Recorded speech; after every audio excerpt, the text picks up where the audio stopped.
Hello, magandang buhay sa lahat. Ito po ay plum. Ayan, napakatamis po yan na plum.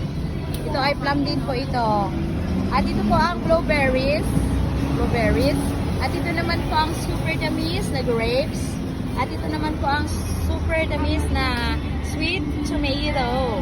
At ito po naman ang cherries. That I love it. And I know that you will love it too. At yun po yung kiwi. Ayan po. Medyo may kamahalan po yung klase ng kiwi na yan.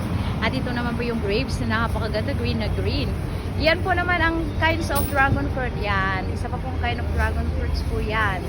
At yan ay hindi ko po alam kung anong English niyan. Ito yung blueberries. Ito po yun naman po yung peach po yan. At yun po naman ang avocado. Ayan, avocado. At yun po ay hindi ko rin po alam kung ano English nito. Opo, pero yummy po yan. Opo, salamat po. At talaga naman ang mga prutas na ito ay talaga namang healthy sa ating katawan.